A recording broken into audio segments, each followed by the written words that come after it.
नमस्कार, आप देख रहे हैं IBC 24। मैं हूं आप सभी के साथ रचना नितेश। नमस्कार, मैं हूं आपके साथ संस्कृति जैन। 20 मिनट में छत्तीसगढ़ और मध्य प्रदेश की 100 बड़ी खबरें। बिल्कुल, तो चलिए बिना देरी किए शुरुआत करते हैं फटाफट अंदाज में।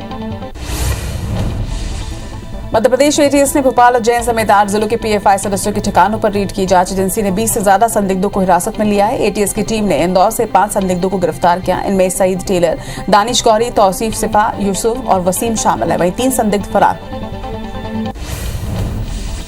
भोपाल में सोशल डेमोक्रेटिक पार्टी के प्रदेश कार्यालय से PFI के एक सदस्य को गिरफ्तार किया गया। स्थानीय लोगों का दावा है कि दफ्तर के बाहर से लोग आकर मीटिंग करते थे। आपको बता दें कि सोशल डेमोक्रेटिक पार्टी ने नगरीय निकाय चुनाव में अपने प्रत्याशी उतारे हैं।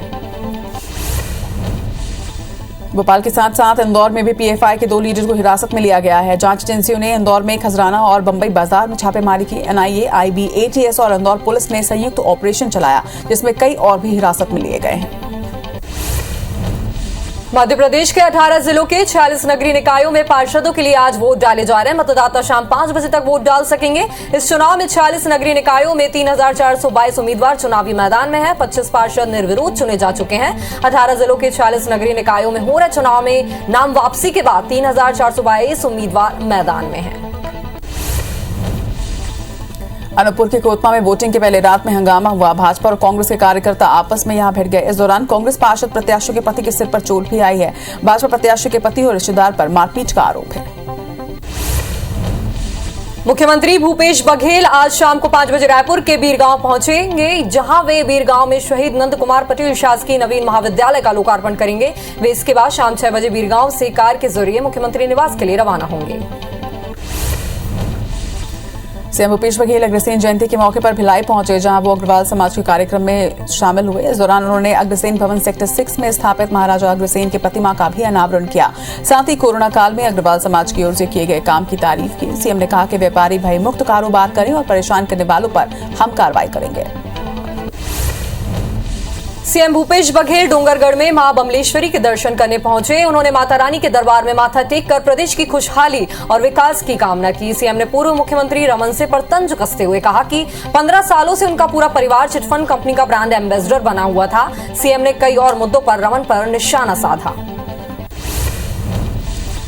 नवरात्र के दूसरे दिन आज देवी मंदिरों में ब्रह्मचारिणी रूप में माता की पूजा की जा रही है। रतनपुर के मां महामाया मंदिर में सुबह से ही आस्था का सैलाब उमड़ रहा है। महालक्ष्मी, महासरस्वती और महाकाली के अलौकिक स्वरूप में विराजमान महामाया मंदिर में 25,000 मनोकामना ज्योति कलश प्रज्वलित किए गए हैं। रायपुर के कालीबाली स्थित काली माई मंदिर में भी नवरात्रि के दूसरे दिन आस्था का जन सैलाब उमड़ पड़ा। इस मंदिर में जिस जगह नागा साधुओं ने पत्थर के निशान रखे थे, वहीं मां काली का गर्भगृह बनाया गया है। कोलकाता के काली माता से इसकी मान्यताएं जुड़ी हुई हैं।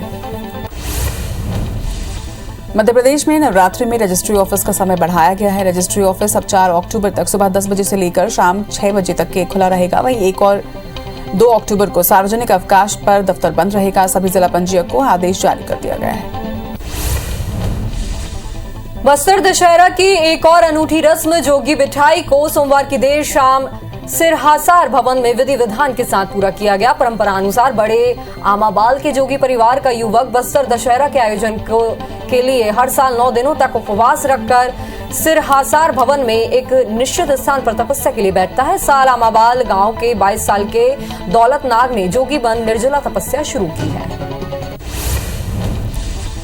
सीएम शिवराज सिंह चौहान 29 सितंबर को बुधनी में औद्योगिक क्लस्टर का लोकार्पण करेंगे। इस दिन मध्य प्रदेश के सभी जिलों में रोजगार दिवस मनाया जाएगा, जिसमें करीब 59,000 लोगों को नौकरी दी जाएगी। वहीं सीएम शिवराज 2 इंक्यूबेशन सेंटर्स और 1 स्टार्टअप सेंटर का भी लोकार्पण करेंगे।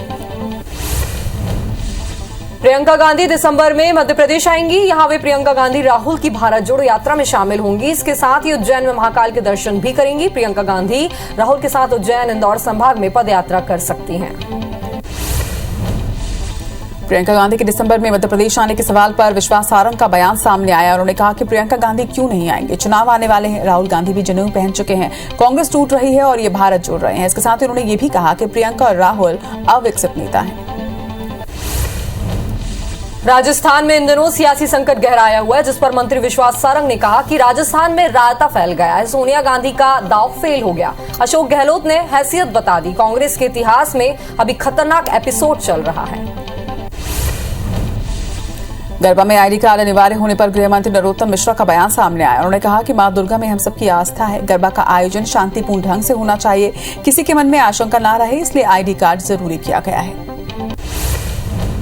रायपुर में 30 सितंबर को प्रदेश कांग्रेस कार्यकारिणी की बैठक बुलाई गई है। इसमें कई अहम मुद्दों पर चर्चा होगी। बैठक में पीसीसी प्रभारी पीएल पुनिया और सीएम भूपेश के अलावा पीसीसी चीफ मोहन मरकाम, प्रभारी सचिव सप्तगिरी उल्का भी मौजूद रहेंगे। मध्य प्रदेश में मदरसों के सर्वे को लेकर एक बार फिर से सियासत गर्मा गई है। कांग्रेस एमएलए आरिफ मसूद ने दावा किया है कि सरकार मदरसे बंद करवाने के लिए साजिश रच रही है। इसे लेकर मंत्री विश्वास सारंग ने पलटवार किया। उनका कहना है कि कोई साजिश नहीं हो रही, न ही सरकार की ऐसी कोई मंशा है। गलत काम कोई न करे, यह आरिफ मसूद का पॉलिटिकल एजेंडा है। जबलपुर दौरे पर पहुंचे कांग्रेस अल्पसंख्यक विभाग के प्रदेश अध्यक्ष अलीम शेख ने बीजेपी पर जमकर निशाना साधा। साथ ही उन्होंने बीजेपी पर अल्पसंख्यकों को डराने की राजनीति करने का भी आरोप लगाया है। वहीं अलीम ने गृह मंत्री नरोत्तम मिश्रा पर भी भावनाएं भड़काने वाले बयान देने के आरोप लगाए। दौरे के दौरान अलीम शेख ने कांग्रेस नेता और कार्यकर्ताओं के साथ बैठक भी की। भाजपा के प्रदेश प्रवक्ता संदीप शर्मा ने शराबबंदी को लेकर सरकार पर निशाना साधा। इसके साथ ही कहा कि क्या महिलाओं से पूछकर शराबबंदी करने की घोषणा की गई थी। उन्होंने पूछा कि आज उन घोषणाओं का क्या हुआ। आज हम पूछते हैं कि उन घोषणाओं का क्या हो रहा है। छत्तीसगढ़ में खरीफ सीजन 2022 और 23 से मूंग, उड़द और अरहर की समर्थन मूल्य पर खरीदी के लिए केंद्र सरकार ने मंजूरी दे दी है। सरकार की ओर से उड़द और मूंग की खरीदी 17 अक्टूबर से 16 दिसंबर तक की जाएगी। इसी तरह अरहर की खरीदी 13 मार्च 2023 से 12 मई 2023 तक की जाएगी। किसानों से मूंग और उड़द की खरीदी 6600 रुपए प्रति क्विंटल की दर से और अरहर की खरीदी 7755 रुपए प्रति क्विंटल की दर से की जाएगी। गरियाबंद के मत्स्य विभाग की ओर से फिंगेश्वर ब्लॉक के 2 मछुआरों को 24,000 रुपए की अनुदान राशि में दोपहिया वाहन और 6,000 रुपए की मत्स्य बॉक्स मिली है। बोरसी गांव के ताराचंद तारक और कांकेरा के राजेश बंजारे को दोपहिया वाहन की चाबी जनपद अध्यक्ष पुष्पा जगन्नाथ साहू ने प्रदान की। रायपुर में आज road safety world series 2022 cricket का पहला मैच है। राजधानी में 5 मुकाबले खेले जाएंगे, जिसमें से 2 मुकाबले आज हैं। आज पहला मुकाबला श्रीलंका और बांग्लादेश के बीच है, जबकि दूसरा मैच इंग्लैंड और ऑस्ट्रेलिया के बीच खेला जाएगा। रायपुर में होने वाले मैचों में 2 नॉकआउट, 2 सेमीफाइनल और 1 फाइनल शामिल है। ये सभी मैच शहीद वीर नारायण सिंह क्रिकेट स्टेडियम में खेले जाएंगे। वहीं 28 सितंबर को टूर्नामेंट का पहला सेमीफाइनल होगा, जबकि 29 सितंबर को दूसरा सेमीफाइनल मैच खेला जाएगा। इस टूर्नामेंट का फाइनल मैच 1 अक्टूबर को होगा।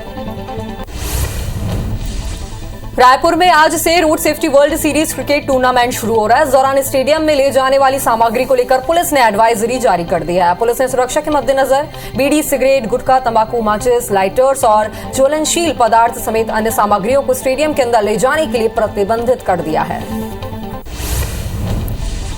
रायपुर पुलिस के मुताबिक बॉटल, डिब्बे, टिफिन, कुर्सी, स्टूल, छाता, पटरियां, ब्लेड, स्केट्स, बोर्ड, वाद्य यंत्र, फटाके, चाकू, कटार, तलवार, इस तरह की सामग्री को वहां ले जाया जाना बैन है।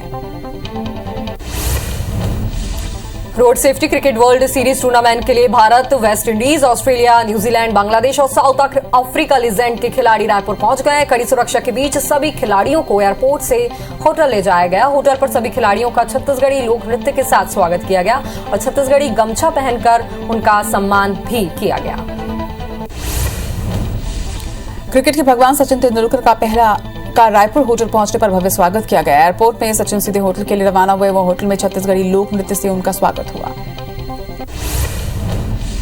छत्तीसगढ़ में बेटी हमर मान अभियान की शुरुआत Raipur range IG BN Meena और एसएसपी प्रशांत अग्रवाल ने 4 गाड़ियों को हरी झंडी दिखाकर की। समाज की बेटियां सुरक्षित और सशक्त हो, इसलिए इस अभियान की शुरुआत की गई है। इस अभियान के तहत रायपुर पुलिस की टीम गर्ल्स स्कूल, कॉलेजों और महिलाओं और युवतियों की उपस्थिति वाली प्रमुख जगहों पर पुलिस की स्पेशल महिला पेट्रोलिंग जाएगी। पेट्रोलिंग वाहन के जरिए बेटियों को कानूनी अधिकार, गुड टच, बैड टच, छेड़खानी, यौन शोषण, cyber crime, social media crime से बचाव और अधिकार जैसी बातों को लेकर संवाद किया जाएगा। वहीं महिला रक्षा टीम ने हेल्पलाइन नंबर भी जारी किया है। इन गाड़ियों से रायपुर के बढ़ते अपराध को रोकने में भी मदद मिलेगी। महासमुंद ट्रैफिक पुलिस ने लोगों को जागरूक करने के लिए यातायात जागरूकता अभियान की शुरुआत की, जिसका थीम जिंदगी ना मिलेगी दोबारा रखा गया है। कार्यक्रम के मुख्य अतिथि पद्मश्री अनुज शर्मा थे। वहीं सैकड़ों छात्रों ने भी कार्यक्रम में शिरकत की। कार्यक्रम के दौरान वक्ताओं ने लोगों को हेलमेट पहनने, शराब पीकर वाहन न चलाने जैसे अपील करते हुए उसके दुष्परिणाम भी बताए। सीएम भूपेश बघेल ने क्वांटिफाइबल डेटा आयोग के सर्वेक्षण में भाग लेने की अपील की है, जिसमें ओबीसी और ईडब्ल्यूएस वर्ग के लोगों से ये अपील की गई कि अपने परिवार की आवश्यक जानकारी पोर्टल पर जरूर दर्ज करवाएं, जिससे इन वर्गों की गणना की जा सके। वहीं सर्वेक्षण के लिए आखिरी तिथि 17 अक्टूबर रखी गई है। बिलासपुर हाईकोर्ट की डबल बेंच ने कांग्रेस कार्यालय के लिए जमीन आवंटन मामले के खिलाफ जनहित याचिका पर सुनवाई की। सुनवाई के दौरान हाईकोर्ट ने सरकार को नोटिस भेजा है और 28 सितंबर तक जवाब पेश करने के लिए कहा है। बिलासपुर हाईकोर्ट ने पदोन्नति मामले में सुनवाई की। इस दौरान ग्रामीण यांत्रिकी सेवा विभाग के प्रमुख अभियंता अरविंद राही को 18 नवंबर को व्यक्तिगत रूप से तलब किया गया है। उनके खिलाफ अवमानना याचिका में आरोप निर्धारण किए जाएंगे। जबलपुर में यूरिया घोटाले में आरोपी कुबको कंपनी के डीजीएम जयप्रकाश को हाईकोर्ट ने जमानत दे दी है। सुनवाई के दौरान कहा गया कि यूरिया घोटाले को कुबको कंपनी नहीं बल्कि सरकार के मार्कफेड विभाग के अधिकारियों ने डीलर से मिली भगत कर अंजाम दिया था। जांजगीर जिले के पामगढ़ के मुरपाल मिडिल स्कूल में शिक्षकों की कमी देखी गई है। इसे लेकर स्कूल के छात्र अब सड़क पर उतर आए हैं। शिक्षकों की कमी को लेकर छात्रों ने बीच सड़क पर जमकर नारेबाजी की। इस दौरान सड़क के दोनों ओर गाड़ियों की लंबी लाइन लगी रही। राजिम में जनपद अध्यक्ष की मनमानी से नाराज 9 जनपद सदस्य धरने पर बैठ गए। उन्होंने 7 लाख की जनपद अनुदान की राशि की हेराफेरी का आरोप लगाया। वहीं मामले में जनपद अध्यक्ष का कहना है कि सभी आरोप बेबुनियाद हैं। विकास के काम में राशि का उपयोग किया गया है। भिलाई में डेंगू के 3 कंफर्म मरीज सामने आए हैं, जिसमें 2 लोगों का अस्पताल में इलाज जारी है। वहीं 1 मरीज को अस्पताल से डिस्चार्ज कर दिया गया है। भिलाई में अब तक 35 से ज्यादा डेंगू पीड़ित सामने आ चुके हैं। वहीं बारिश के चलते पानी जमा होने से यह हालात बने हैं। पूर्व मंत्री विक्रम उसेंडी का फॉलो वाहन पखांजूर में हादसे का शिकार हो गया। रसोईया संघ के आंदोलन को समर्थन देने विक्रम उसेंडी पखांजूर पहुंचे थे। जानकारी के मुताबिक फॉलो वाहन में 5 जवान सवार थे जो सुरक्षित हैं। सागर के राहतगढ़ में करीब 40 बच्चों से भरी स्कूल बस पलट गई। हादसे में 24 से ज्यादा बच्चे घायल हुए हैं। वहीं एक बच्चे की मौत हो गई है। चंद्रपुर गांव के पास ये पूरा हादसा हुआ। बस में 3 स्कूल के छात्र सवार थे। पता चला है कि घायल बच्चों को अस्पताल में इस वक्त भर्ती करवाया गया है। रायपुर से जगदलपुर जा रहे पर्यटकों की बस पलट गई। नेशनल हाईवे 43 में जुगानी गांव के पास ये हादसा हुआ, जिसमें एक पर्यटक की मौत हो गई। वहीं 12 लोग गंभीर रूप से घायल हुए हैं, जिन्हें अस्पताल में भर्ती कराया गया है। जबलपुर के बरगी थाना क्षेत्र में नगरी गांव में एक बड़ा हादसा हुआ है। नेशनल हाईवे पर तेज रफ्तार ट्रक सड़क किनारे खड़े ट्रक से जा टकराए। हादसे के बाद ट्रक में आग लगने की वजह से क्लीनर की जिंदा जलकर मौत हो गई है। वहीं चालक गंभीर रूप से घायल हो गया। बताया जा रहा है कि ट्रक नागपुर से रीवा की ओर जा रही थी। मंडला के महाराजपुर थाना क्षेत्र के आंगन तिराहा के पास 108 एम्बुलेंस रोड डिवाइडर से टकराने के बाद पलट गई, जिसमें 3 लोगों को मामूली चोट आई है, जिन्हें स्थानीय लोगों की मदद से अस्पताल में भर्ती कराया गया। बताया जा रहा है कि एम्बुलेंस ककैया गांव से जिला अस्पताल जा रही थी, जिसमें ड्राइवर और 6 महिलाएं सवार थीं। भोपाल में 5 दिनों से लापता जुड़वा बच्चों की लाश मिली है। पुलिस ने रविशंकर नगर से शव बरामद किया। यहां बच्चों को बाहर छोड़कर महिला सुलभ शौचालय गई थी, लेकिन पुलिस को पूछताछ में इसकी जानकारी नहीं दी, जिसके चलते महिला पर ही हत्या का शक गहराता जा रहा है। मनेंद्रगढ़ के पौड़ी थाने में पदस्थ आरक्षक ने खुदकुशी कर लिया। आरक्षक ने दुर्ग अंबिकापुर ट्रेन से कटकर अपनी जान दे दी। लोहारी रेलवे फाटक के पास ये हादसा हुआ। आरक्षक का शव बरामद कर पुलिस जांच में जुट गई है। रायपुर के रिंग रोड के बीच जीप शोरूम के सामने डिवाइडर पर एक युवक की लाश मिली है, जिससे क्षेत्र में सनसनी फैल गई। युवक की मौत का कारण अब तक अज्ञात है। वहीं पुलिस पूरे मामले की जांच कर रही है। पूरा मामला डीडी नगर थाना इलाके का है। जगदलपुर में बुजुर्ग महिला की हत्या मामले में पुलिस ने एक आरोपी को गिरफ्तार किया। दरअसल आरोपी के साथ विवाद होने पर वृद्ध महिला की हत्या कर दी गई थी। फिलहाल आरोपी को न्यायिक हिरासत पर भेज दिया गया और आगे की जांच कार्रवाई जारी है। भिलाई की अमलेश्वर पुलिस ने एक हादसे में एक युवक के कत्ल का खुलासा किया है। कत्ल करने वाले मृतक की पत्नी ही निकली। बताया जा रहा है कि पति अपनी पत्नी के रंग को लेकर बार बार उसे ताना मारता था, जिससे नाराज पत्नी ने धारदार हथियार से पति की हत्या कर दी। वहीं पुलिस मौके पर पहुंचकर आरोपी पत्नी को गिरफ्तार कर चुकी है। बिलासपुर जिले के तकतपुर थाने में देवरी गांव में हुई हत्या के 3 आरोपियों को पुलिस ने गिरफ्तार किया। हत्या का मुख्य आरोपी मृतक का रिश्तेदार ही निकला। आरोपी ने पत्नी के साथ अवैध संबंध के शक में अपने ममेरे भाई की हत्या करा दी। उसने अपने 2 दोस्तों को हत्या की सुपारी दी थी। शिवपुर के रनावत गांव में मुख्यमंत्री जनसेवा शिविर में पंचायत सचिव की पिटाई का वीडियो सोशल मीडिया पर वायरल हो रहा है। वहीं मारपीट के बाद शिविर में बैठे अधिकारी कर्मचारी थाने पहुंचे, जहां उन्होंने मारपीट करने वाले युवक के खिलाफ शासकीय कार्य में बाधा और मारपीट करने की शिकायत की।